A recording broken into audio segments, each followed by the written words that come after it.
자, 그러면은요, 오늘 화면 공유를 통해서 유다서 공부하려고 할 텐데, 유다서 한 장 만만히 보면 안 됩니다. 유다서 참 어려워요.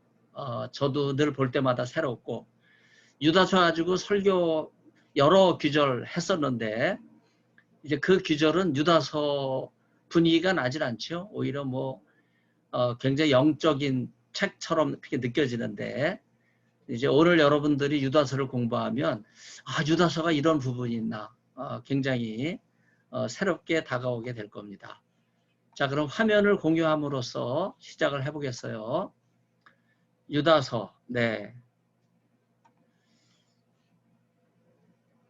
유다서 강의는요, 그 PPT 잘 만들었는데 정선규 학우가 수고를 많이 해주셨습니다. 헬라어도 찾아서, 히브리어도 찾아서, 또 성경도 찾아서 이렇게 해주셨기 때문에 제가 그냥 한글 성경 보면서 뭐 헬라어, 히브리 이렇게 생각나서 그냥 썼는데 이렇게 잘 찾아주셔서 감사합니다. 오늘 목차는요, 유다서 저자 문제 말씀드리고 유다서 개관, 그 다음에 유다서와 베드로후서 관계를 이야기하려고 그래요. 유다서를 먼저 하는 이유, 베드로후서가 유다서를 봤기 때문에. 그 다음 주는 베드로후서 할 거예요. 그리고 마지막 시간에는 베드로전서 그렇게 진행하겠습니다. 거짓 교사들의 이야기가 나오는데 오늘 조금 맛만 보여드리고 다음 주 베드로후서를 할 때 베드로후서가 유다서를 다 알고 있기 때문에 베드로후서 거짓 교사들을 조금 더 깊이 하기 위해서 오늘 맛만 보이겠습니다. 그 대신에 오늘은 베드로후서에서 참 목자상을 말씀드리고 동성애 비판 여러 규절들이 있는데 그 규절들을 여러분에게 짚어드리겠습니다. 먼저 유다서는요. 동성애 물결 저는 어디에 비유하고 싶냐 하면 와디천에 비유하고 싶어요. 제가 직접 만난 와디천입니다. 와디는 그 히브리 말로 건천이라고 하는 뜻이죠. 유대 광야예요. 그냥 메마른 사막인데 비가 오질 않는데 지금 저쪽 하늘을 봐도 역광이니까 해가 쨍쨍하고 비가 전혀 나지 않는데 갑자기 이렇게 와디천에 물이 범람해서 버스가 건너가지를 못하는 거예요. 여기서 한 4시간 정도 갈 수 있을까 멈춰 서서 물이 지나가기를 기다렸는데 베테랑 가이드하고 베스트 드라이버가 얘기하더라고요. 몇 시간 지나면 물이 마를 거라고. 아니나 다를까 한 4시간 정도 지나니까 물이 말랐어요. 동성애 물결은요, 와디천과 비슷해요. 순식간에 밀어닥쳐서 공동체를 위협하는 그런 특징이 있기 때문에 조심해야 돼요. 잘못하면 공동체 전체가 넘어가거든요. 지금 여기 순례객들이 밖에나 서성이는 거 제가 사진을 찍었습니다. 아주 귀한 사진이죠. 성지 여러 번 갔어도 이렇게 와디천을 만난 거는 처음이에요. 4시간 동안 여정이 묶였지만요. 굉장한 경험을 한 그런 순간이었습니다. 유다서의 거짓 교사들이 나오는데 이들이 불신자입니다. 성도에게 단번에 주신 믿음의 도를 위해 힘써 싸우라 이렇게 권면하고 있는 말씀이 나오는데 20절로 23절 자주 나오는 말씀이라 나중에 이제 본문을 여러분 접하시게 될 거고요. 이단은 교회를 떠난 자들이 주장한 거짓 가르침이라고 할 수 있어요. 인간 예수님께서 신성을 입고 오신 그리스도와 똑같지 않다, 다르다 이렇게 주장을 했는데 이런 그 거짓 가르침의 출발점은요. 플라톤 신학이에요. 인간 육체는 죄악시하고 영혼만을 중시하는 이런 잘못된 사상인데 바로 유다서가 기록될 때는 아직 그렇게 뭐 고개를 들지는 않았지만요. 후기 영주주의 2세기에 들어서서는 굉장히 널리 퍼졌던 그런 사상입니다. 제가 나가마디를 전공한 사람이고 곱트, 고대 애국어를 전공한 사람이기 때문에 바로 영지주의 문헌들을 제가 곱트어로 읽고 연구를 했던 학자니까 영지주의를 알기 위해서는 나가마디 문서를 필수적으로 알아야 된다.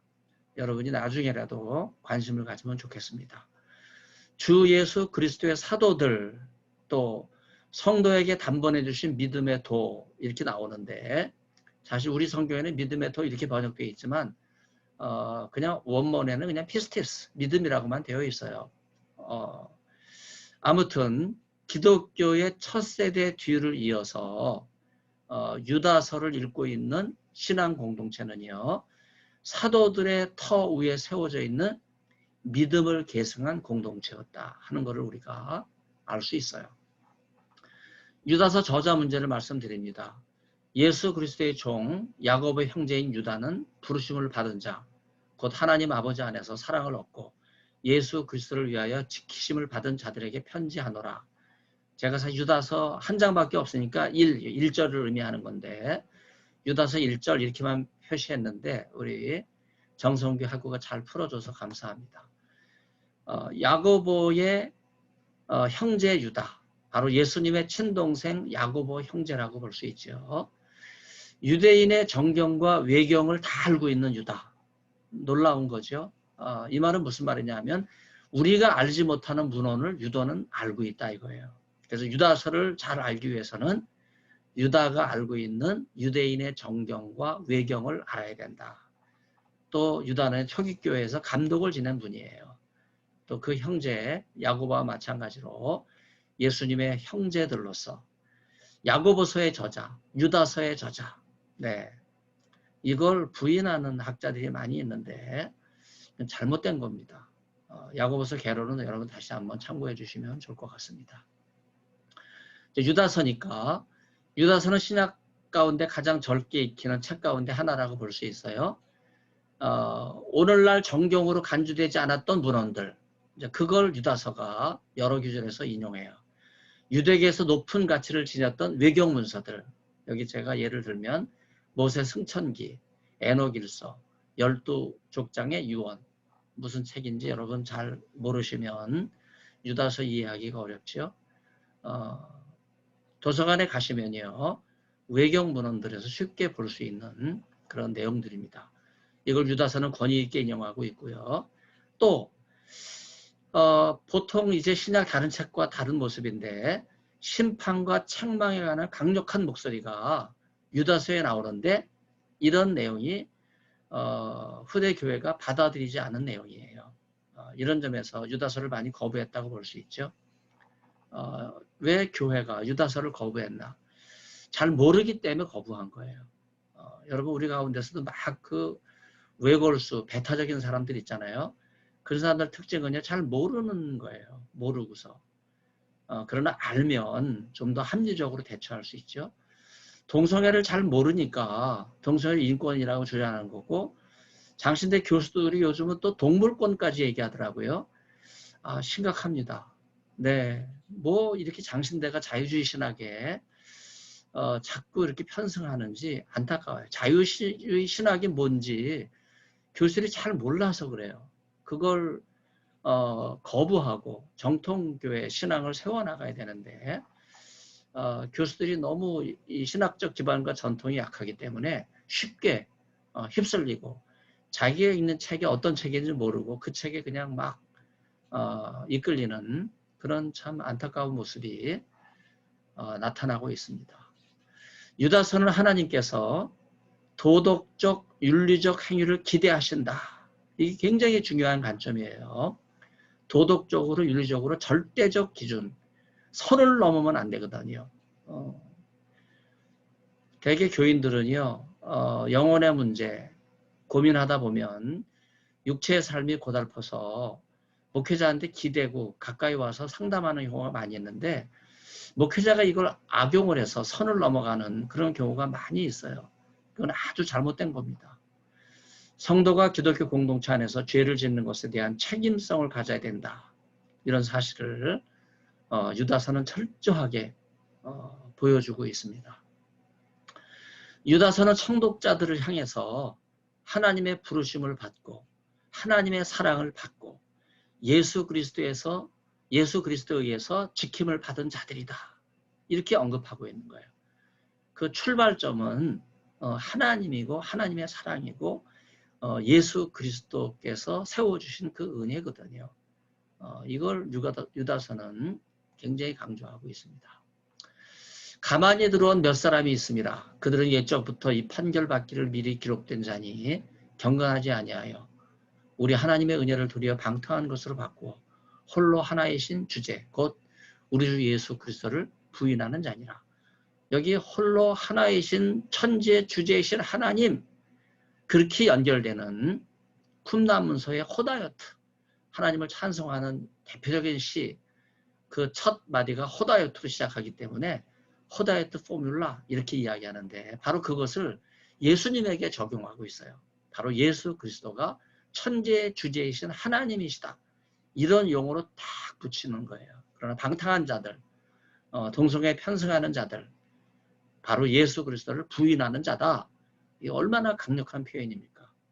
1세기 후반에 많은 교회가 기독교인들이 무엇을 믿어야 하며 어떻게 행해야 하는지를 이해하는데 다른 견해를 가지고 있어서 서로 비난했어요. 이런 갈등은 오늘날도 마찬가지입니다. 유다는요, 신앙 없는 자들이 기독교 공동체에 살짝 들어와서 거짓 가르침을 퍼뜨렸다. 이렇게 이야기하고 있는 거예요. 여러분, 신학자라고 해서 다 믿음 있는 자들이 아니에요. 여러분, 의심이 많은 자들이고요. 믿음 없는 신학자들 많습니다. 여러분들이 장신대에서 공부할 때 정말 교수를 하나님 말씀에 서 있는가 여러분이 말씀에 비춰서 판단하고 여러분이 올바른 교회 정통성과 신학을 수립하는데 기도 많이 하셔야 돼요. 유다는 어떻게 하나님께서 과거의 죄인들을 심판하셨는지 말하고 있습니다. 하나님께서 신앙 없는 자들을 책망하신다. 유다는 구약시대에 있었던 심판에 관한 열을 더 제시하고 에녹이 예언하였던 사실을 선언해요. 그리고 에녹이 예언했다 창세기에 나오지 않잖아요. 그러나 유다서는 에녹이 예언에 대해서 이야기하고 구약시대 심판에 대해서 유다와 관련된 이 에녹과 관련된 이런 글들이 특별히 나와 있습니다. 여기 유다는요, 가룟 유다가 아니죠. 예수님의 형제 유다지요. 제가 심판과 관련해서 흰놈 골짜기에서 유다가 자살한 곳에 세워진 수도원. 저는 처음에 잘 납득이 안 됐어요. 야, 이런데도 수도원이 들어서는구나. 더군다나 유다가 자살하고 그 배가 터져 상사가 나와서 죽었던 그 장소에 이렇게 수도원이 들어선다. 잘 이해가 되지는 않았어요. 그렇지만은 유다와 같은 배반자가 되지 않도록 하기 위해서 우리는 뭐 누군가 배반자가 될 수 있잖아요. 예수님의 12제자 중에 하나가 가룟 유다였는데 지금 너무나 많은 사람들이 지금 교회를 해치고 교회를 무너뜨리는 이런 일에 가세하고 있는데 자기가 가룟 유다인지도 모르고 있어요. 너무나 안타까운 그런 현실이기 때문에 이 가룟 유다가 자살한 곳에 세워진 이 수도원은요, 우리에게 경종을 울리는 거라고 볼 수 있어요. 이 수도원은 어디서 보이냐 하면요, 깔리칸툰, 그 수탉이 울 때 베드로가 통곡하잖아요. 바로 그 베드로 통곡 기념교회 그 주차장에서 이렇게 내려다 보이는 그 흰돔 골짜기에 있는 수도원입니다. 유다는 거짓 교사들의 행위와 사도의 가르침을 따르는 자들이 기대하였던 것을 묘사하면서 서신을 끝내요.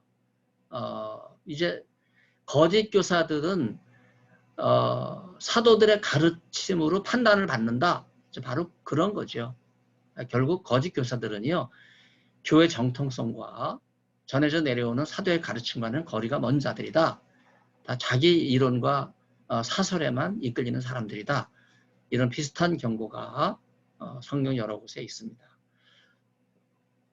그럼에도 불구하고 어떤 신실한 성도들은 끝까지 사도들의 가르침에 서 있는 거죠. 그래서 거짓 교사들에 이끌리지 않고 있습니다.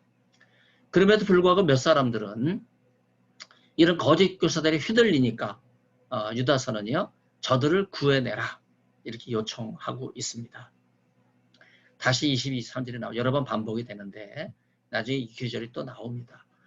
신약은 죄를 지은 기독교인들에게 삶의 올바른 길로 되돌아올 수 있도록 권면할 책임이 있다. 여러분, 이 시대의 마지막 보류는요, 기독교인이에요. 이 시대가 지금 기독교가 다수인 줄 알고 기독교를 공격하고 있는데, 여러분, 한국에서 기독교는 다수가 아닙니다. 교회 담임들 무슨 의미가 있어요? 네, 여러분 정말 이 시대에 믿는 자를 찾겠느냐, 믿음을 보겠느냐, 탄식하신 예수의 말씀을 우리가 기억을 해볼 필요가 있습니다. 나중에 이 동성애를 스탑해놓고 여기 제가 제시한 이 규절들을 한번 확인해 보시기를 바랍니다. 유다서는 찬양으로 끝나죠. 그래서 이 찬양이 유다서에서 가장 많이 인용되는 규절입니다. 또 신약의 서신들도 찬양으로 끝나고 찬양의 기도를 포함하고 있는 그런 내용들이 많아요. 역시 이 동영상 여러분이 세워놓고 신약 성경 여러 규절들 한번 비교해 볼 수 있기를 바랍니다. 유다서는요 또 나왔죠. 20, 22절 이 두 규절 혹은 세 규절 제외하고 대부분 독자들에게 너무 묵시문학적이고 옛 이야기를 담고 있는 듯한 그런 인상을 줍니다. 또 전달 과정에서 많은 의문, 해결되지 못하고 지금까지 넘어왔던 그런 어려운 책이에요. 하지만 최근 들어서 유다서에 대한 연구와 관심이 높아진 거 감사한 일이죠. 그래서 저도 여러분들에게 이 유다서 강의를 한다는 건 너무나 감사한 일이에요. 여러분 덕분에 제가 벌써 7챕터를 썼어요. 한 10페이지 정도 되는 뭐 앞으로 2챕터 더 남았는데 100장 정도의 원고를 만든 거예요. 그래서 이번 학기 여러분 덕분에 저도 책을 하나 썼습니다. 유다서는 베드로 후서와 상호 유사성 때문에 독자들의 기대에 풍성하게 보답하는 책입니다. 알면 알수록 금광맥을 찾는 것처럼 굉장한 메시지를 던지고 있는 것이 유다서예요. 유다서 구조를 보면요. 서신 구조로 제가 소개를 해드리겠습니다. 서신의 서두, 그 다음에 서신의 본체, 서신의 정황과 주제가 나오고 그 다음에 본체의 핵심적인 내용을 마무리하면서 서신 송영이 나오고 있는 아주 간단한 25절밖에 안 되지만 이 대부분이 다 베드로 후서에 나와요. 그래서 베드로 후서는 유다서를 책상 위에다 놓고서 베드로 후서 3장으로 확대했다. 이제 그게 제가 생각하는 이론입니다. 유다서는 서신처럼 시작하고 성령으로 끝나고 있어요. 본체는 그러나 서신이라기보다는요. 논방문에 가깝고 설교에 가까워요. 설교라면 호밀리지만요. 이게 유대인들이 구약 성경을 해석하는 미드라시 히브리어 명사인데 다라시가 동사죠. 다라시는 찾다라는 뜻이고요. 미드라시는 그 찾은 것에 대한 정리해 놓은 해설이라고 볼 수 있어요. 그래서 구약 본문에 대한 재해석, 이제 바로 그게 유다서라고 볼 수 있어요. 전형적인 미드라시 해석이다. 이제 그렇게 제가 정리하고 있습니다. 교회 공동체를 향해서 거짓 교사들이 가만히 들어왔기 때문에 구원에 관한 글을 쓰기 시작하는 것이 유다입니다. 유다는요, 거짓 교사들이 이단과 싸우는 변증적인 책이에요. 네. 이게 호밀리라고 하는 게 변증적인 의미거든요. 변론, 그런 의미예요. 단순한 설교라기보다는요. 그래서 믿음의 도, 아까도 잠깐 얘기했네요.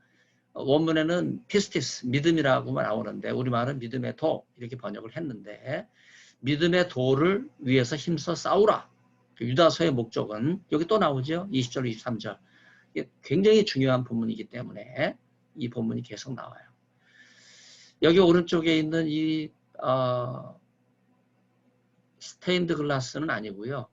철제로 만든 십자가 모형입니다.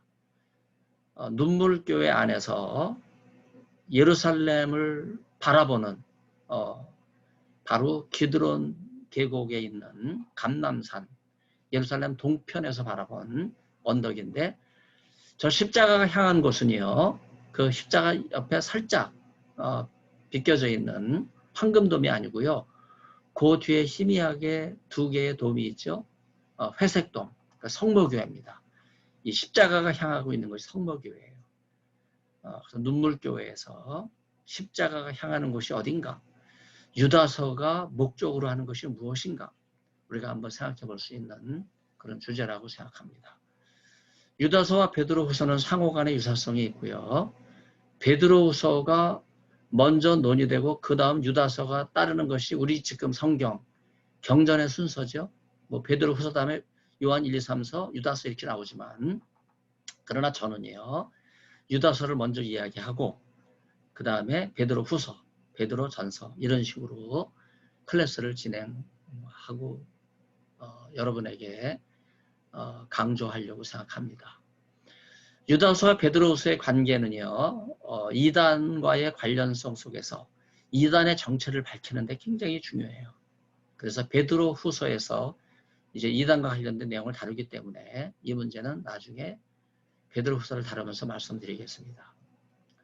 유대 묵시문화로부터 인용이 되고 있는데, 이제 9절은 모세의 승천기가 인용이 되고 14, 15절은 에녹서가 인용되고 6절 천사에 대한 심판은 다시 에녹서, 어떤 분은 6절과 7절을 묶어서 12족장의 유언을 암시하는 거다 이렇게 말하는 분도 있어요. 16절의 논박은 모세의 승천기를 다시 인용하고 있는, 오른쪽에 느보산 정상, 비스가산이죠. 비스가산이라는 말이, 비스가라는 말이 히브리어로 정상이라는 말이니까 느보산 정상, 비스가 뭐 같은 언어 유희라고 말할 수 있는데, 구리 녹뱀을 높이 들어서 광야에서 뱀이 높이 들린 것처럼 인자도 들려야 하리라 하는 이러한 메시지가 녹뱀과 연결되고 십자가에 높이 달리신 그리스도와 연관되는 이러한 메시지가 바로 느보산 정상에서 우리가 확인할 수 있는 이 십자가입니다. 유다서는 구약에 대한 미드라시, 재해석을 하고 있기 때문에 구약학자들은 신약을 잘 안 읽어요. 그러나 신약학자들은요, 끊임없이 구약 성경을 미드라시적으로 해석하고 있기 때문에 인터텍슈얼리티, 상호본문성 관심을 가지고 연구를 계속하고 있죠. 11절 가인과 발람에 대한 예도 실제로는요, 이 발람의 예는 구약과 조금 달라요. 유다서가 다르게 전하고 있는. 그래서 유다서가 발람에 대한 전성은 다른 전성을 갖고 있지 않았겠나 하는 생각을 하고 있고요. 아무튼 17, 18절에 인용된 사도의 말씀도 실제로는 신약에 나오는 말씀과 조금 달라요. 그런 점에서 유다서가 인용하는 구약의 말씀과 신약의 이 사도들의 말씀은 다른 전성을 기반으로 한 거다. 이렇게 생각이 돼요. 제 나름대로는 어떻게 평가하냐면, 그 당시 유대인들 사이에 널리 펴져 있었던 글이 있었고, 또 기독교인들에게도 널리 퍼졌던 글이 있었는데, 그걸 유다가 접하게 됐고 그것을 전한 것이 아닌가. 그래서 어려운 가운데 유대인들에게 위로가 되었던 걸, 요즘으로 말하면 간증과 신앙 문학과 같은 그런 글들, 이런 거를 유다가 접하지 않았을까, 그런 생각을 해보게 됩니다. 초기 교회는요, 유대인이나 그리스도인들의 전승들을 아주 폭넓게 자유롭게 받아들이고 인용했어요. 아직 경전이 채택되지 않았던 시대이기 때문에. 유다서는요, 1세기 후반이잖아요. 신약 정경은 4세기에 확립이 된 거니까, 니케아 회의 이후에. 그러니까 한 3, 400년 앞서 살았던 유다는요, 자유롭게 구약 외경을 인용하고 있어요. 그래서 우리가 유다서를 제대로 이해하려면 사실은 구약 정경 외경에 대한 전문가가 돼야 됩니다. 유다 25개 규절 가운데 19개가 베드로후서와 병행을 이루고 있고 특히 베드로후서 2장과 연결이 많이 되고 있어요. 단어의 배열과 사성, 구절, 순서가 아주 일치하고 있고 이것은 베드로가 유다서를 직접 사용하였다. 그래서 베드로후서가 유다서를 자료로 사용했다. 제가 가지고 있는 결론입니다. 베드로후서 유다서의 청독자, 이단으로 공격받는 심각한 상황에서 신앙의 위기 가운데 있게 되었을 때 어떻게든지 교회를 지켜야 된다. 교회 정체성을 세우려고 하는 노력이 많았다 하는 걸 알 수 있어요. 이단과 맞서 믿음의 도를 지키라 하는 이러한 전투적인 서신이라는 특징이 있어요. 지난주 야고보를 하면서 싸움과 전투라고 하는 걸 여러분에게 말씀드릴 수가 있는데 야고보서와 연장선상에서 유다서도 똑같이 우리가 이해할 수 있는 그런 측면입니다. 바로 예수님의 친동생 야고보, 유다, 피는 물보다 진하다 하는 점에서 굉장히 비슷한 그런 전선을 형성하고 있었다고 볼 수 있습니다. 베드로후서가 유다서를 확대해 놓고 특히 베드로후서 2장과 유다서는 뭐 거의 같은 장이라고 보면 좋을 것 같습니다. 이단을 배격한다는 것과 이단을 지칭하는 용어들이 흡사해요. 그래서 베드로후서가 유다서를 전제하고 있으며 유다서에 의존하고 있다. 다시 반복되는 말씀인데 변증적인 문서라고 하는 특징에서 거짓 교사들에 대한 묘사, 또 하나님의 심판, 천사에 대한 언급, 이게 유다서와 베드로후서에 그대로 연결되고 있는 것을 여러분들이 나중에 동영상을 세워놓고 이제 한 구절 한 구절 읽으면서 확인해 주시면 좋을 것 같습니다. 유다서 4절로 18절은요, 아주 세심하게 주의를 기울여서 쓴 바로 그 본문이라고 볼 수 있는데, 몸체죠. 베드로후서 본문이 사실은 유다서보다 조금 떨어져요. 그만큼 이 유다서가 아주 친밀하게 되어 있다고 볼 수 있죠. 베드로 유다서 내용을 알고 있고 그것을 공유하고 있는데 물론 베드로의 상황과 유다의 상황이 달라요. 그런 점에서 두 서신은요. 같은 내용을 담고 있다고 할지라도 명백하게 이 수신자의 상황이 다르기 때문에 다른 공동체를 향해서 주는 메시지다. 메시지가 분명히 다르다. 그걸 우리가 정리를 해야 됩니다. 특히 베드로후서 2장, 3장 초반까지 주제, 역사적 예증, 언어 이게 유다서와 아주 흡사하고요. 이단 혹은 반대자들에 대한 언급, 또 거짓 교사들에 대한 언급, 과연 그들은 누군가? 베드로후서 1서에 나오는 이단은 같은 실체인가? 유다서에 나타난 변증들에 대한 이단의 윤곽들을 통해서 그 내용을 확인을 해볼 수가 있는데 자세한 내용은 베드로후서 2장과 연결이 되기 때문에 다음 주에 말씀드리겠습니다. 자, 유다서를 보면서 제가 여러분에게 논란 가운데 있는 그 비문 하나를 여러분에게 소개해 드리겠습니다. 여기 이게 에라스토 비문이에요. 에라스투스 잘 안 보이죠? 네. 이게 고린도 그 광장 밑으로 내려가면 대극장 있고 그 대극장 앞에 입구에 고린도 항구로 내려가는 그 항구길의 표지석처럼 되어 있는 비문입니다. 로마서 16장에 그 바울이 로마서를 마무리 지으면서 로마에서 고린도에 와 있었던 성도들 이름을 하나하나 언급하면서 로마 교회 문안하는 거죠. 바로 그들이 로마에서 고린도로 왔다가 이제 클라우디오 칙령이 풀리면 유대인을 추방했던 칙령이었으니까 가까운 곳에 있다가 로마로 돌아가려고 대거 고린도에 머물러 있었는데 그 중에 이제 고린도 재무장관이 에라스도예요. 에라스도가 로마서 16장에 등장하는 거 보면 그는 바울에 의해서 예수를 믿게 됐다고 볼 수 있죠. 로마 관리임에도 불구하고. 그래서 이 에라스토 빔은 제가 여러분에게 소개를 했는데 그날 마침 또 비도 와서 왼쪽 순례객들이 우산과 비옷을 쓰고 다니는 그런 장면도 나오고, 제가 이 사진을 보여드리는 거는요, 요 개 때문에 보여드렸어요. 요 개들이 굉장히 졸졸 따라다녀요. 막 생기기는 포악하게 생겼는데, 이게 디오니수스, 견유학파, 예?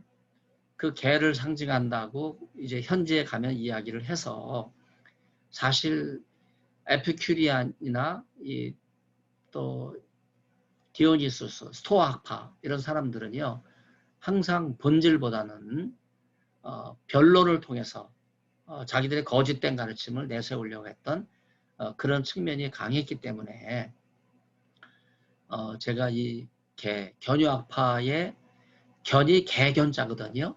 네, 개와 같은 사람들이다. 이제 그런 투로 시닉 할 때 시닉이라고 하는 말이 개라는 말이에요. 헬라어로는 이런 개를 시닉이라고 그러고, 그 다음에 애완용 개는 큐나리온이라 그래서 따로 있어요. 여러분 집에서 기르는 애완용 개하고 이런 야생 들개처럼 변한 개하고는 다르잖아요. 그 시닉과 큐나리온, 헬라어는 분명히 다른 단어가 있다고 하는 것을 제가 여러분에게 소개하겠습니다. 아무튼 거짓 교사들, 네, 진리를 어지럽히는 사람들인데, 거짓 교사들에 대한 유다서 또 이 베드로 후서 보면 내적인 증거들이 여기 등장하고 있어요. 그래서 다음 주 이제 베드로 후서를 좀 자세히 소개할 텐데, 여기 이제 그 개론적인 걸 말씀을 드립니다. 베드로서 2장 1절에 그리스도의 통치와 그 법을 부인하는 자들, 부도덕한 자들, 권위에 대해서 불복종하는 자들, 탐욕적인 자들, 말은 그럴듯하고 교활한 자들, 가르침은 공허하고 수사적이고 사변적인 자들, 그리스도의 재림에 대해서 비웃는 자들, 성경까지 호소하면서 거짓 가르침을 옹호하는 자들. 야고보서는 선생이 되지 말라 이렇게 이야기했는데, 거짓 교사들을 염두에 두고 선생이 되지 말라 이제 그런 이야기를 했다면, 유다서는 이런 가르침을 지금 주고 있고, 이게 베드로에게 굉장한 어필이 됐기 때문에 베드로는 2장과 3장 3절에서 특히 아주 이 부분을 굉장히 강력하게 이야기하고 있는 걸 볼 수 있어요. 쾌락을 사랑하는 사람들, 개와 돼지에 비유되는 사람들, 그래서 에피큐리안과 흡사한 그런 측면이 있습니다. 또 신정, 테오도시, 신정정치, 신본주의를 반대하는 거예요. 여기 반대가 인본주의죠. 자유주의 신학은 인본주의예요. 지금 장신대가 인권을 강조한다. 이게 인본주의거든요. 동물권을 강조한다. 이게 인본주의예요. 왜 신학이 이렇게 중요한 걸 내려놓는가? 너무나 안타까운 거죠.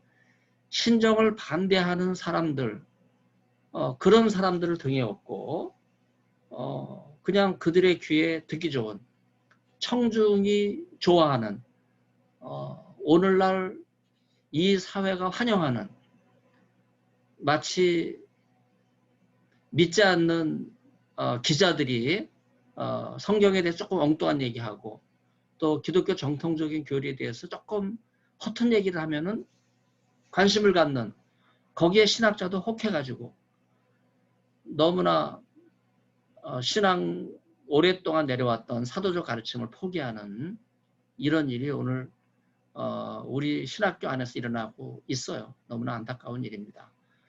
부활과 보상 교리를 부인하는 헬라적 에피큐리안 요소를 가진 유대인 조롱자들이 거짓 교사들이라고 말할 수 있겠습니다. 이러한 거짓 교사들은요, 참된 지식에서 멀죠. 네, 유다서로 돌아와서 사도와 예언적 전승에 대한 올바른 깨달음을 강조하면서 거짓 교사를 멀리해라 이렇게 말씀하고 있습니다.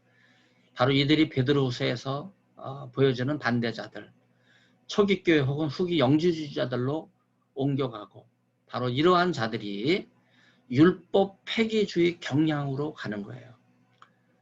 율법 폐기주의는요, 더 이상 율법이 필요 없다는 거죠. 예루살렘 성전이 무너졌으니까. 우리가 히브리서에서 굉장히 중요하게 다뤘던 부분이 바로 그 부분이죠. 히브리서 7장 12절. 율법이 폐기됐으니 더 이상 제사도 바뀌어야 된다. 이제 그 가르침, 바로 이게 이제 율법 폐기주의자로 나가는 거거든요. 그럼 예수님은 사실 분명히 말씀하셨잖아요. 율법의 1.1획이라도 폐하지 아니할 거다. 나는 율법을 폐하려 온 것이 아니라 완성하러 왔다. 우리 주님께서 왜 그렇게 말씀하셨을까? 분명히 율법 폐기주의자들에 대한 단호한 입장을 예수님이 보여주신 거라고 말할 수 있겠어요. 유다서 3절은요. 사랑하는 자들아 우리가 일반으로 받은 구원에 관하여 내가 너에게 편지하려는 생이 간절하던 차에 성도에게 단번에 주신 믿음의 도를 위하여 힘써 싸우라는 편지를 통해서 너희를 권하여야 할 필요를 느꼈노니 하는 이런 말씀. 여기 거짓 교사에 대한 주요 부분이 독자들이 직면한 위험이라고 말할 수 있어요. 그래서 믿음의 도를 위해서 힘써 싸우라. 이건 지금 엄청난 권면이죠. 이 위험에 어떻게 대처할지는 다시 20절, 23절이 또 나오죠. 이만큼 이 마지막 규절을 향해서 이 모든 가르침이 가고 있는 거예요. 드디어 이 규절 나왔네요.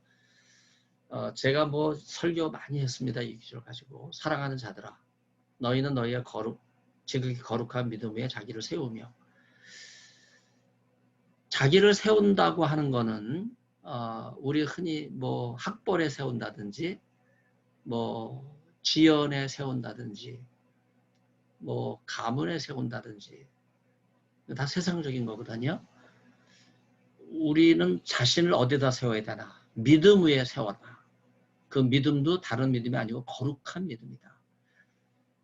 믿음 위에 세우는 것이야말로 거짓된 가르침을 이길 수 있는 길이라고 하는 거죠.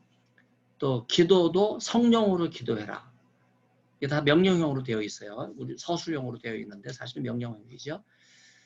기도를 하나님에 대한 뭐 외마디 소리라고 생각하는 사람도 있는 것 같아요. 아니면 하나님을 설득하려고 하나님을 강요하는 스타일의 기도. 그러나 기도는요. 하나님의 뜻을 구하는 게 기도 아니겠습니까? 기도는 내 목소리를 내고 내 뜻을 주장하는 것이 아니라 기도를 통해서 하나님의 뜻을 헤아리는. 그래서 성령으로 기도해야 된다는 거예요. 왜냐하면 성령은 하나님의 영이니까. 하나님의 뜻을 가장 잘 알 수 있는 분이 누구예요? 성령이잖아요. 하나님의 영이신 성령. 그래서 성령으로 기도해라. 그래야 하나님의 뜻을 안다. 그런 말씀을 하고 있는 거죠. 또 자신을 지키라 그러는데 하나님의 사랑 안에서 지키라 그래요. 우리는 자기를 지킨다 그러면 어떻게 지켜요? 뭐 지갑을 절대 열지 않는 거죠. 주머니에 집어넣으면 절대 누구 주지 않는 거. 그걸 자기가 지킨다고 생각해요. 나중에 다 뺏깁니다. 그냥 줄 때 주는 게 좋아요. 자기가 지갑을 열어서 줄 수 있을 때 주는 게 좋은 거죠. 여기 하나님의 사랑을 자기를 지킨다. 하나님의 사랑은 다른 말로 얘기하면 헌신, 희생이잖아요. 생명까지도 주신 예수님의 그 십자가 사랑은 하나님의 아가페 사랑을 보여주는 거거든요. 그러니까 희생과 헌신, 세상적으로 보면 자기를 지키는 방법이 아니죠. 자기를 내어주는 방법이에요. 그런데 유다서는 이게 자기를 지키는 방법이다. 희생하고 헌신하는 것이 자기를 지키는 방법이다. 세상 사람의 잣대와는 완전히 다른 그런 잣대를 우리에게 보여주고 있습니다. 영생에 이르도록 우리 주 예수 그리스도의 긍휼을 기다리다. 우리가 이 땅에서 상급을 받는다면 더 이상 상급이 아니지요. 유다서는 새로운 보상을 우리에게 보여주고 있어요. 유대인은 분명히 이 땅에서 받는 보상, 칭찬, 의로움, 자랑 이런 보상을 많이 생각했거든요.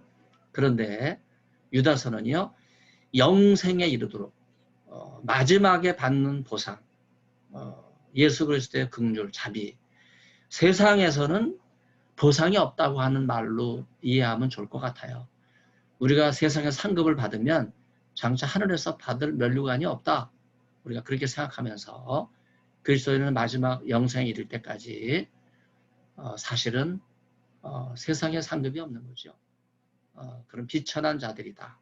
이제 그런 자들에게 예수 그리스도의 긍휼이 임한다 하는 말씀을 하고 있어요. 이런 말씀을 이어서 어떤 의심하는 자들을 긍휼히 여기라 이거예요.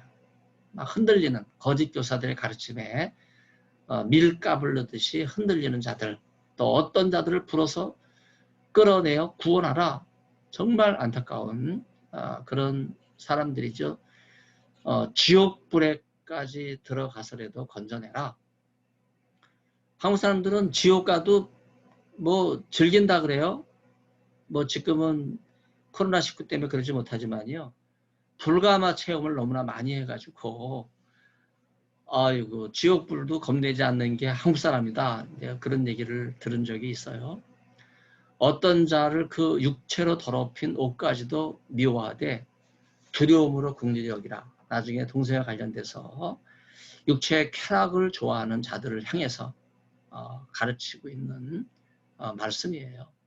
다시 반복이 되기 때문에 요 육체로 더럽힌 옷은 다시 나중에 말씀드리겠습니다. 그리스도인들에게 도덕적 의무로부터 자유롭다. 그래서 더 이상 법이 필요 없다. 나는 법 없이 살 수 있다. 여러분 지금도 그렇게 말하는 사람들 있잖아요. 이게 율법 폐기주의자들이에요. 여러분 법이 없고 도덕률이 없으면요 인간은 방자합니다.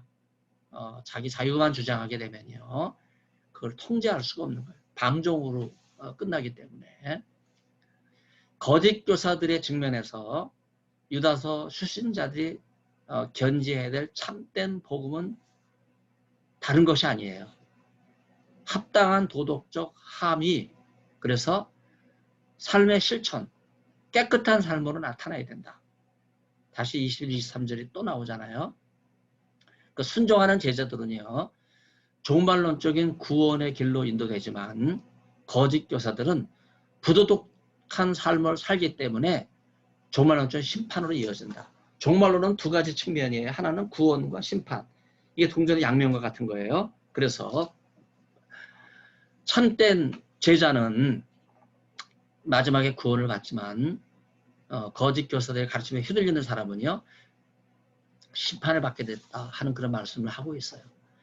또 자기 주의를 지키지 아니하고 자기 처사를 떠난 천사들을 큰 날의 심판까지 영원한 결박으로 흑암에 가두셨다 하는 말씀이 나오는데 이단이란 누군가 자기 지위를 지키지 아니하고 자기 처소를 떠난 자들. 지난주 야고보를 말씀드리면서 이단은 처음에는 똑같다가 나중에 다른 게 이단이라 그랬거든요. 6절이 그런 거예요. 자기 지위를 지키지 아니하고 자기 처소를 떠난 자들. 바로 이들이 이단자들이에요. 우리에게 주는 영적 교훈과 관련해서 과연 내가 이런 사람이 되지 않을까? 우리는 굉장히 조심해야 돼요. 지금 뭐 번듯하게 장신대 교수, 목사, 뭐 전도사 이렇게 지위가 있지만 얼마든지 우리는 가룟 유다가 될 수 있다고 하는 생각을 가져야 됩니다. 화 있을진저 이 사람들이요 가인의 길에 행하였으며 삭슬 위하여 발람의 어그러진 길로 몰려갔으며 고라의 패악을 따라 멸망을 받았도다. 가인의 길과 발람의 어그러진 길. 네. 사실 우리가 삭군이라는 얘기도 하는데요. 삭을 받은 만큼만 일을 해도 괜찮다 싶을 정도로 받은 상만큼 일하지 않는 목사들이 너무나 많이 있어요. 사실은 그래서 유다서는요. 참 목자상을 제시하고 있죠. 가인은 하나님을 의지하지 않고 오직 자신의 행위로 하나님에게 인정을 받으려고 하였다 하는 결론과, 발람은 자신에게 약속된 커다란 보상에 대한 탐욕으로 이스라엘을 죄악된 길로 걸어가게 했다. 그래서 하나님 중심이 아닌 나 중심의 가치관, 여기 오타가 2개가 나왔는데 수정해야 될 것 같습니다. 화 있을진저 이 사람들이요, 다시 나오는데, 가인은 하나님을 의지하지 않고 자기 행위로 인정받으려고 했던 그 내용이 여기 다시 또 반복 해석을 지워야 되는데, 왜 그랬을까? 나 중심적 가치관 때문이었기 때문이죠. 탐욕에서부터 죄가 시작된 거라고 볼 수 있어요. 발람은 선지자였는데 신약의 빛으로 보면 그리스도께 받은 자유를 남용한 거짓 선지자다, 그렇게 말할 수가 있겠습니다. 유다서 12, 13절은요 비유적인 표현이에요. 너희 애찬의 암초요, 자기 몸만 기르는 목자요, 바람에 불려가는 물 없는 구름이요, 죽고 또 죽어 뿌리까지 뽑힌 열매 없는 가을나무요, 바다의 거친 물결이요, 캄캄한 흑암으로 돌아갈 유리하는 별들이다. 굉장한 비유적인 표현들이죠. 가시돋친 말처럼 아주 거칠게 잘못된 행태를 비판하고 있어요. 어떻게 반복하면서 거짓 가르침, 거짓 예언자들을 비난할 수 있을까? 과연 우리도 이 비난에서 벗어날 수 있을까? 되게 자기 몸만 기르는 목자라고 하는 표현에서 우리는 참 목자를 생각하게 되는데, 제가 카타콤의 목자상, 이런 커리커처 비슷하게 있더라고요. 화강암 돌에 새겨져 있는 걸 제가 사진을 찍었습니다. 인상적인 거는요, 물 한 통이 들려 있어요. 물 한 통이. 양을 어깨에다 메고 내려오면서 물 한 통을 들고 있는데, 양이 참 신기하게 목자의 어깨 위에 있죠. 목자는 뭐 양을 물통에 더 신경을 쓰기 때문에 양을 뭐 그렇게 돌볼 여유가 없음에도 불구하고 양이 굉장히 안전하게 또 고개를 목자에게 돌려서 이렇게 아주 목자와 양 사이에 유대관계가 형성되어 있는 이런 그림이 좀 인상적이었고요. 굉장히 단정해 보였습니다. 발을 보면 긴 스타킹을 신은 것과 같은 잘룩한 그 종아리, 그 무릎 이렇게 있는 것 봐서는 아마 뭐 이렇게 긴 양말을 신은 듯한 아주 단정한 그런 목자상, 머리에 베레모를 썼어요. 그러나 인상은 그렇게 좋아 보이지 않습니다. 눈썹이 찡그러져 있고 입도 이렇게 밑으로 이렇게 좀 찡그러진 그런 표정인데, 물동이 때문에 긴장한 건지 아니면 양 때문에 그런 건지 아무튼 재미있는 목자상을 제가 봤습니다. 목자는 양을 치고 가르치는 것이 사명이죠. 자기 몸만 기르는 목자라는 표현은요, 자기 양을 돌보지 않고 자기만 생각하고 자기 이익만을 최고에 집중하는 목자라고 볼 수 있어요. 내가 맡은 양들을 하나님의 사랑으로 품고 진리의 복음으로 이끌어줘야 될 그런 책임이 참 목자에게 있습니다. 고린도서 8장 고린도 교회를 향해서 복음으로 자유롭게 되었지만은 복음을 자신의 육체를 위해서만 적용하고 다른 사람들에게 덕이 되지 못하고 근심이 된 이런 사례들이 나와요. 복음의 목적은요, 다른 연약한 사람들을 섬기고 하나님 보시기에 아름다운 모습을 실천하는 것이라고 말할 수 있어요. 복음을 먼저 받았다면, 그리고 내가 그 복음을 전하는 목자가 되었다면 더 낮아질 수 있는 존재가 되어야 돼요. 바로 그게 복음을 올바로 들은 자들이라고 말할 수 있죠. 내가 지식이 많고 깨달은 것이 많으면 많을수록 다른 사람을 가르치려는 데만 집중하지 말고 오히려 겸손하게 네, 온전한 복음을 전하는 일에 힘써야 되지 않을까. 이제 그런 가르침을 유다서가 주고 있습니다. 특히 참 목자상에서 유다서 15절은요. 이는 뭇사람을 심판하사 모든 경건하지 않은 자가 경건하지 않게 행한 모든 경건하지 않은 일과 더 경건하지 않은 자들이 주를 거슬려 한 모든 완악한 말로 말미암아 그들을 정죄하려 하심이라. 참 무서운 말씀이지요. 참 목자가 되지 아니하면 무서운 심판과 징계가 임할 거라 하는 이런 말씀을 하고 있어요. 그래서 하나님을 거역하는 자는 반드시 벌을 받고 심판을 받는다. 내 안에 하나님의 뜻을 거스리는 그런 악한 쓴뿌리는 없는지, 내가 중심이 되어 살고 있지는 않는지, 과연 하나님께서 원래 창조하신 목적대로 살아가고 있는지 우리가 깊이 헤아릴 필요가 있어요. 내가 깨달은 자유함과 복음을 과연 나의 삶에서 온전히 드러내고 있는가? 영적인 교만이 나한테 있는가? 경건함을 회복하기 위해서 능력 있는 경건한 삶을 날마다 고민하며 살아가는가? 여기서 능력 있는 경건이란 무엇입니까? 교회 안에서 내 안에 있는 자유함을 다른 사람을 위해서 쓰고 헌신할 수 있는 삶의 태도. 그러니까 내가 기도하고 내가 말씀 보고 내가 혼자 충만한 그런 차원에만 머물러 있는 것이 아니라 교회 안의 연약한 지체를 위해서 그걸 나누어 주는 것이 능력 있는 경건이다. 그래서 야고보서에는요. 참된 경건은 뭐냐? 고아와 과부를 붙들어 주는 거다. 그렇게 이야기한 것과 통한다고 볼 수 있어요. 그래서 복음으로 자유하게 됐다면 방종으로 아무렇게나 살아가는 것이 아니라 방종을 멈추고 경건을 회복하는 그래서 나보다 어려운 처지에 있는 지체들을 위해서 헌신할 수 있는 삶을 살아야 된다. 이제 그런 걸 가르치고 있는 거죠. 여기 유다서 17절, 19절 살아가는 자들아 너희는 우리 주 예수 그리스도의 사도들이 미리 말한 것을 기억하라. 그들이 너희에게 말하기를 마지막 때 자기의 경건하지 않은 정욕대로 행하며 조롱하는 자들이 있으리라 하였나니 이 사람들은 분열을 일으키는 자며 육에 속한 자며 성령이 없는 자들이다.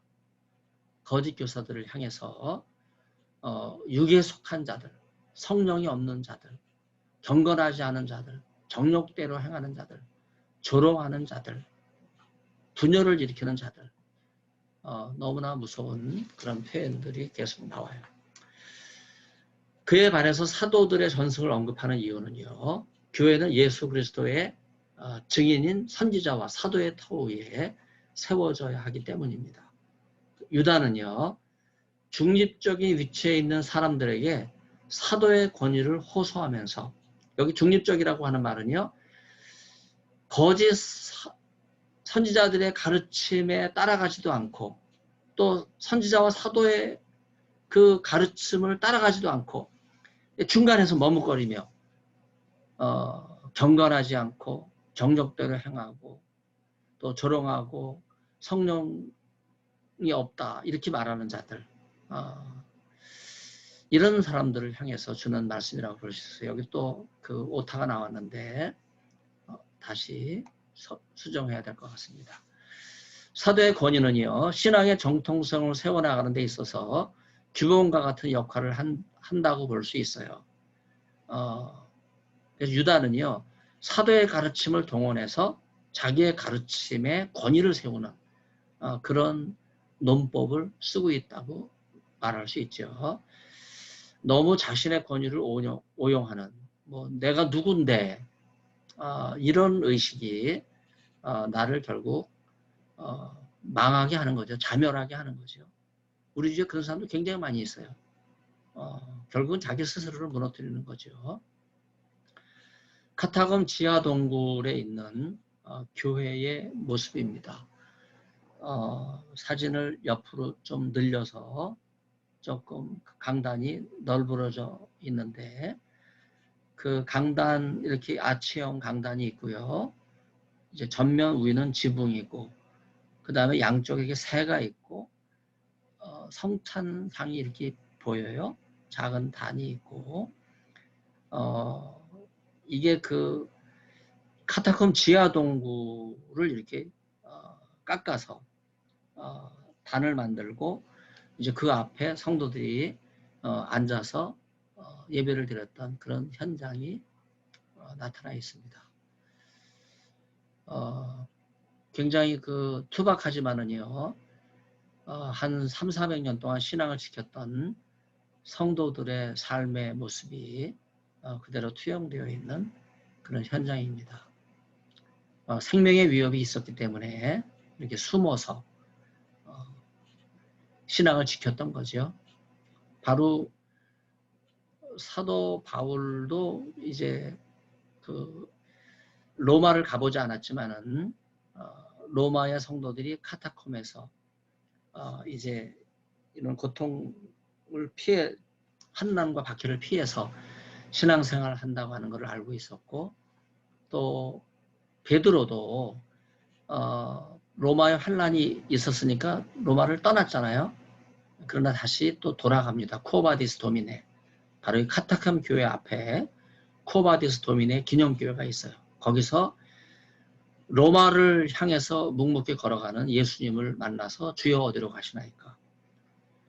내가 버린 로마로 간다. 그러니까 베드로가 다시 로마로 돌아가서 십자가에 거꾸로 달려 처형당했다고 하는 그런 기록이 전해지고 있는 장소입니다. 권위 있는 사도들의 말씀을 인용하고 또 어려움이 일어날 수 있는 것을 미리 예견하면서 선한 방향으로 인도해 주실 하나님의 역사를 기대하는 그런 가르침을 주고 있어요. 마지막 때 경건치 않은 자들이 정욕대로 행하고 조롱하는 자들, 거짓 교사들, 또 육에 속한 자들, 성령이 없는 자들이 준동하는 그런 내용들을 가르쳐 주고 있습니다. 사도들의 가르침을 적용해서 경건치 않은 자들에 대해서 경고하고 경건한 삶을 회복하라고 권면을 하고 있는 거죠. 이런 말씀의 견인은 유대뿐만 아니라 사도들과 같이 이야기를 하면서 유다 혼자만 이런 주장을 하는 것이 아니다 하는 것을 이제 공동 보조를 맞추고 있는 거죠. 거짓 선지자 논리에 긍정적으로 생각하는 성도 가운데 유대에게 반감을 보일 수 있다는 거예요. 지금도 마찬가지죠. 유다와 같은 가르침을 하는 그런 일에 조롱하고 이제 반대하는 이런 일들이 지금도 뭐 많이 일어나죠. 사도에 대한 권위를 통해서 유다가 권면한다고 하는 점이 두드러진 특징이라고 말할 수 있어요. 여기 이제 18, 19절 성령을 강조하면서 윤리적인 차원을 배제하려는 태도가 강하게 나타나죠. 저기 성경 구절은 하나도 쓰질 않았는데 여기 이제 반복을 해가지고 같은 구절이 여러 번 이렇게 나오고 있습니다. 거짓 교사의 특징은 정욕대로 행하고 분열을 일으키고 육에 속하는 자들이기 때문에 성령이 없는 자들이다.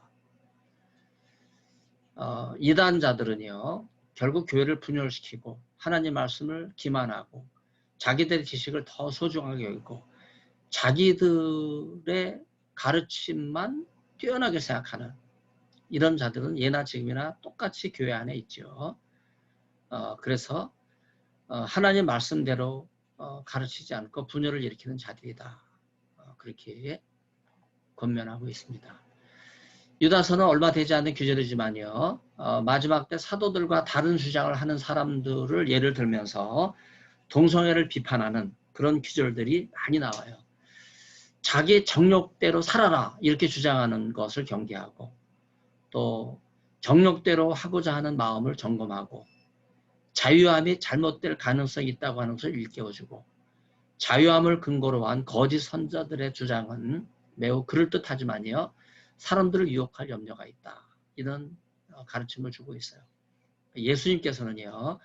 육체적 열심을 거부하시고 하나님의 은혜를 통해서 구원받음을 알려주시면서 참된 자유가 바로 예수님 안에 있다고 말씀하시면서 진리를 알지니 진리가 너희를 자유롭게 하리라 하는 그런 가르침을 주셨죠. 유다서 4절에서 가만히 들어온 몇 사람들, 이들은 경건치 아니하며 하나님의 은혜를 방탕한 것으로 바꾸는 자들이다.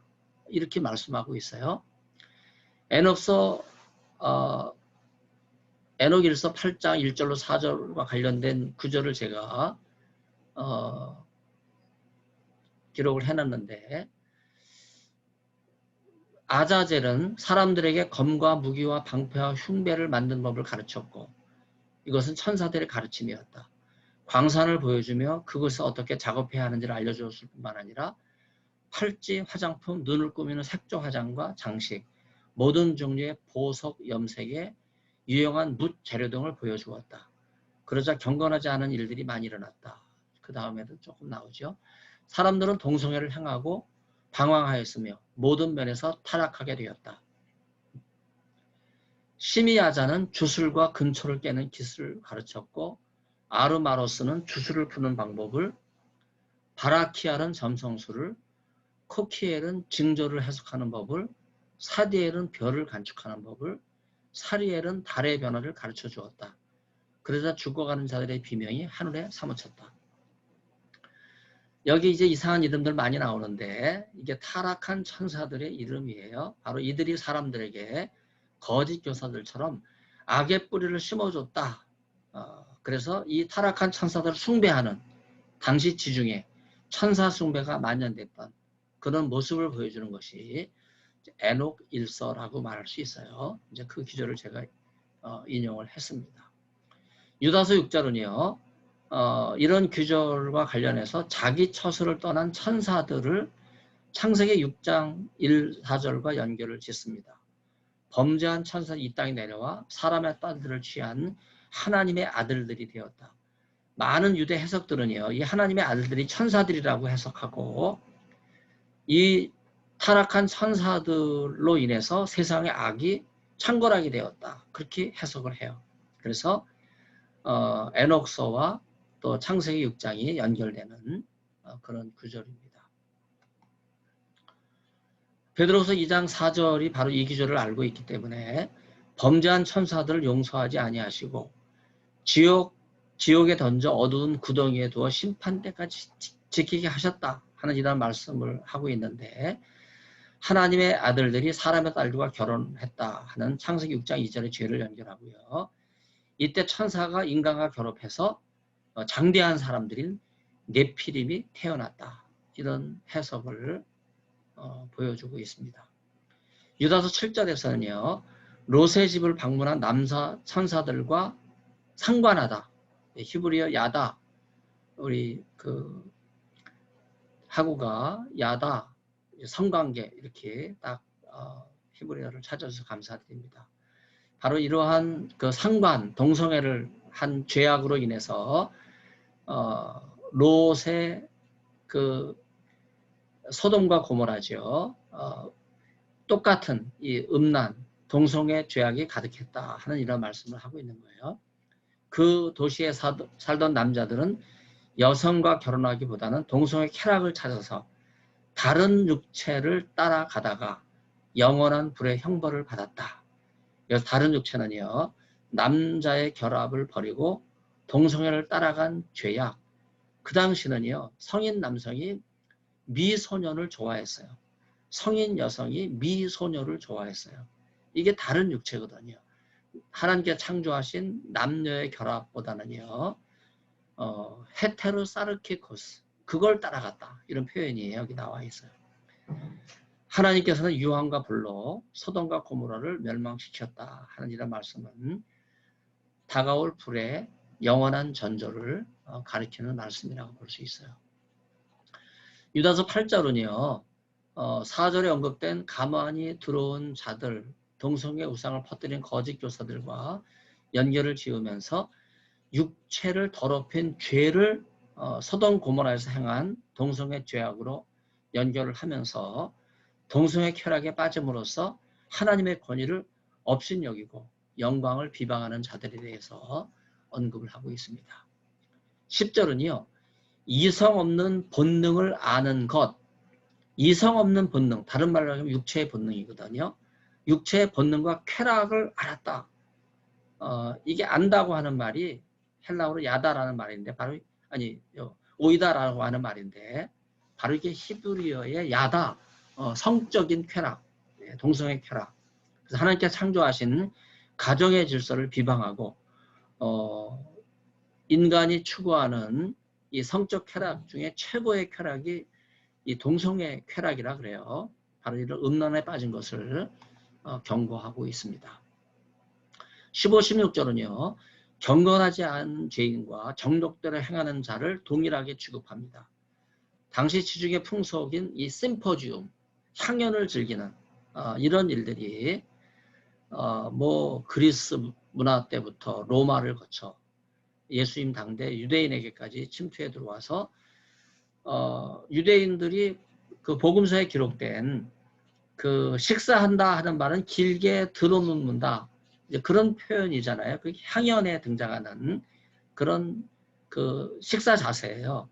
오른팔을 기대고 뉘워서 왼팔로 음식을 입에 넣고 몸에 기댄 오른팔에 미소년을 안고 애모하는 이제 그런 장면이 폼페이 멸망 그 장면에 그대로 드러났죠. 폼페이에서 그런 그 성적인 그런 상황에서 죽은 사람들이 재현이 됐거든요. 그게 어떻게 재현이 됐냐면요. 화산재가 그 이제 날라와서 갑자기 덮은 거예요. 뜨거운 화산재가. 그래가지고 이제 인간의 그 몸과 뼈는 부드럽잖아요. 그래서 이 화산재가 덮었는데 그게 이제 공기가 안 통하니까 썩어서 없어진 거예요. 그리고 거기가 빈 공간이 됐어요.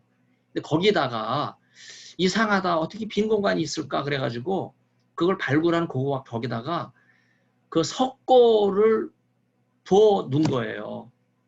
그래서 그 깨보니까 지금 그 수천 개의 그 폼페이의 그 처참한 그런 그 사람들이 그대로 재현이 된 거거든요. 이제 그런 게 참 놀랍죠. 뭐 사람이 상상할 수 없는 그런 성적인 쾌락이 가득했던 폼페이의 최후. 여러분 영화도 있으니까 폼페이 가게 되면 한번 뭐 너무나 많기 때문에 그냥 창고에다가 그냥 가득 쌓아놨더라고요. 인간이 참 너무나 말로가 안타깝고 그렇죠. 너무나 걱정스러운 그런 탄식이 절로 나오는 그런 현장입니다. 입으로 자랑하는 말을 하고 이익을 위해서 아첨하는 이런 자들이 이 동성애 후견인과 후원자 관계 이게 40대까지 동성애자예요. 그리고 40 이후에는 양성애자가 되는 거예요. 여러분 그리스 로마 신화를 보면 특히 그 플라톤의 이 향연과 그 에로스 편을 보면요.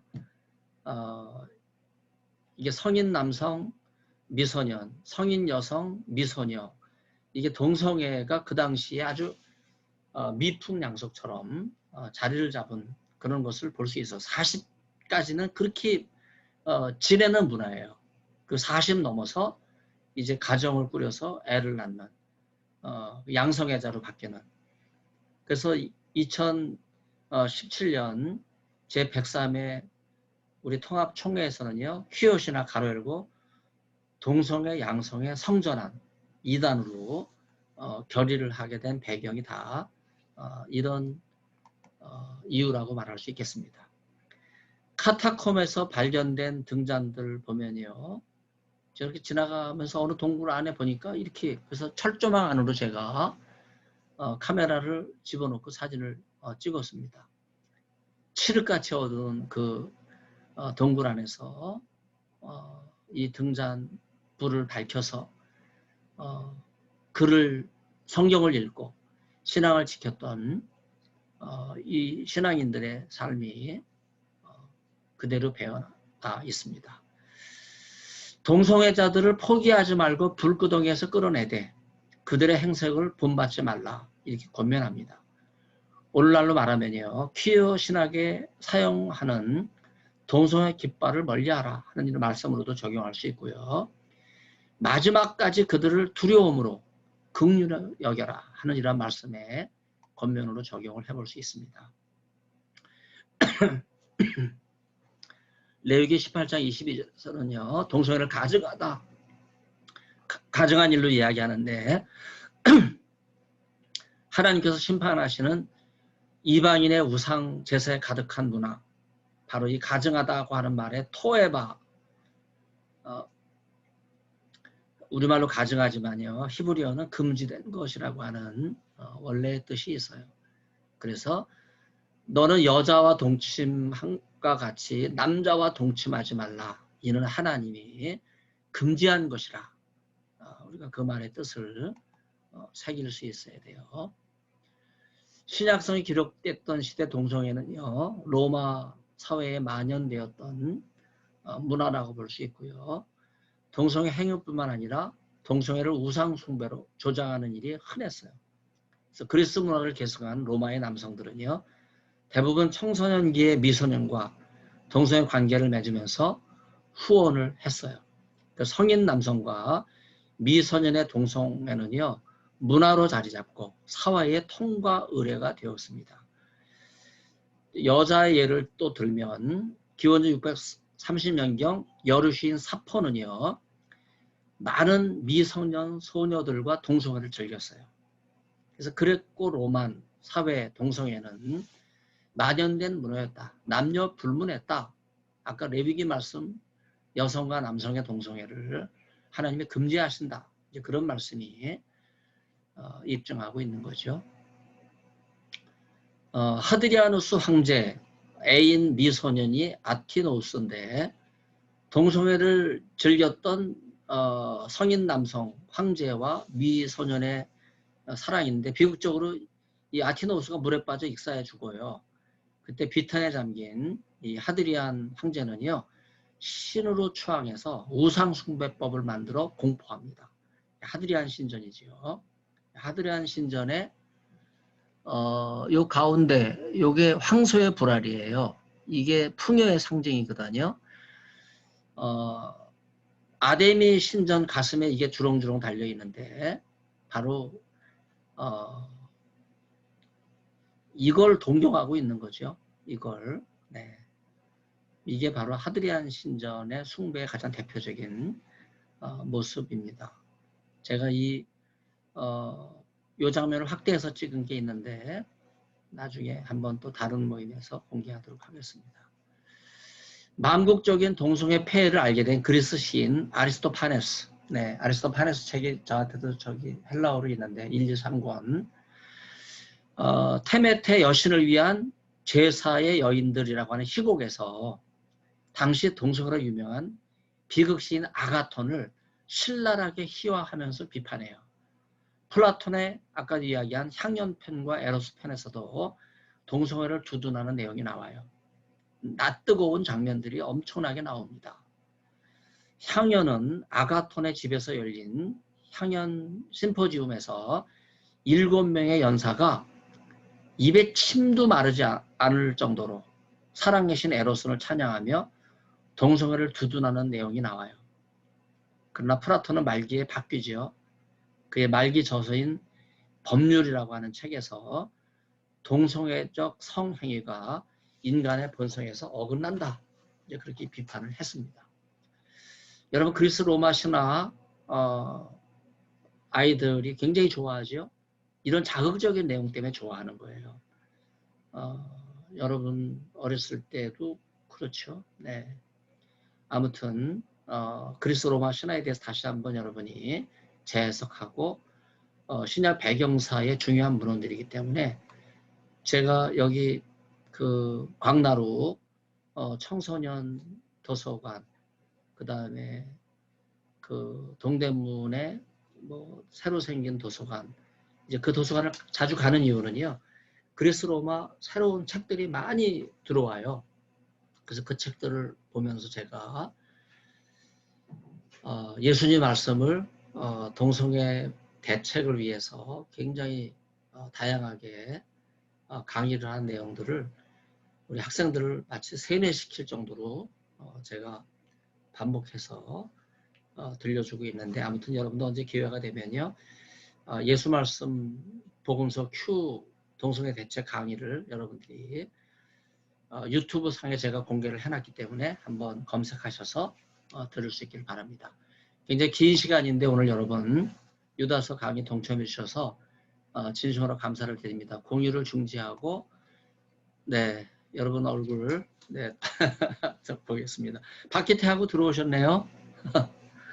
아까 들어오셨는지. 네, 아무튼 반갑습니다. 김진수하고는 아직도 밖에 계신가요? 네, 항상 이동 중에 계셔서. 네. 네, 교수님 감사합니다. 네, 이동 중입니다. 이동 중에 계시군요. 언제 얼굴 한번 보여주세요. 네, 알겠습니다.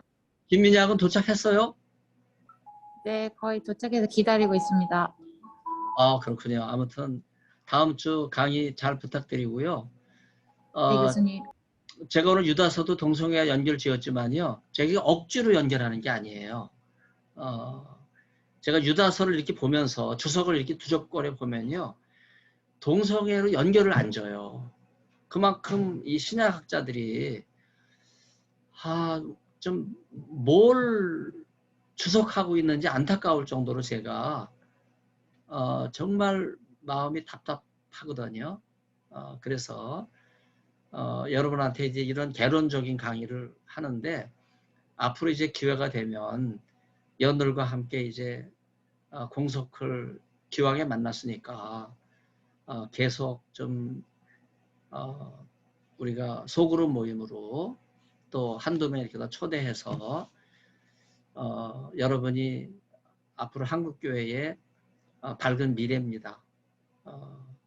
한국교회 강단을 회복시키고 장신대를 새롭게 해야 될 그런 주역들이기 때문에 제가 기도를 많이 하고 있는데, 여러분이 기도 많이 해주시고, 이제 저는 은퇴가 2년밖에 안 남았어요. 이제는 제가 여러분들과 함께 이렇게 나눌 수 있는 길이 이제 얼마 남아있지 않지만은, 그러나 은퇴 후에도 제가 비슷한 일을 계속 할 거예요. 하나님한테 저에게 주신 사명이기 때문에 제가 굉장히 강단이 있고 또 건강하고, 네, 또 부지런하고, 네, 걷는 걸 좋아하고, 네, 원리 원칙에 투철한 그런 사람이기 때문에 뭐 5대 장로 집안이거든요. 교회 장로들은 무섭잖아요. 네, 저도 뭐 목사라는 자세보다는요, 교회를 지킨다. 네, 뭐 영락교회를 우리가 5대가 영락교회를 다니고 있으니까, 네, 뭐 이런 얘기 제가 여러분에게 하면 무슨 의미가 있겠어요? 네. 영락교회 장로님들이 저를 세 차례 오셔서 영락교회 담임 목사로 청빙하셨지만 제가 안 갔어요. 그 이유는 젊은 목사님 가시라고. 근데 제 동기가 같잖아요. 김문성 목사님. 나보다 저 한 살 더 많은데. 아무튼 뭐 사명이 있으니까 하나님이 불러주셨겠죠. 여러분 위해서 기도 많이 해주시고, 하나님께서 저와 여러분을 귀하게 사용해 주시기를 기도하고 있습니다. 네. 어제 휴일이라 제가 아무튼 여러분들 어떻게 지내셨는지 궁금하기도 한데, 학기 말 잘 마무리하시고요. 이제 우리 강의는 2번 정도 남았습니다. 그래서 한 2번 정도 이제 남은 거 마무리하고, 공서클을 그대로 여러분이 머물러 계시면 나중에 제가 다른 채널로 여러분들과 함께 교제하는 시간을 또 갖도록 그렇게 하겠습니다. 오늘 강의 함께 해주신 것 진심으로 감사를 드리고요. 혹시 질문 있습니까? 질문?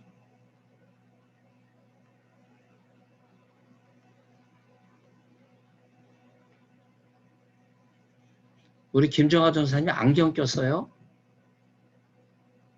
안경 낀 모습 처음 봅니다. 안경 꼈었어요, 그동안에? 아니요. 아니에요. 네네. 집에서만 가끔이요. 그렇구나. 안경제비였는지 몰랐네. 네. 아무튼. 자, 여러분 질문 없으십니까? 네. 질문 없다고 우리 박기태하고가 끄덕거리시니까 없는 걸로 알고서. 자, 그러면 여러분 수고하셨습니다. 네. 다음 주에 베드로 후서로 만나도록 하겠습니다. 감사합니다. 감사합니다. 네. 감사합니다. 네.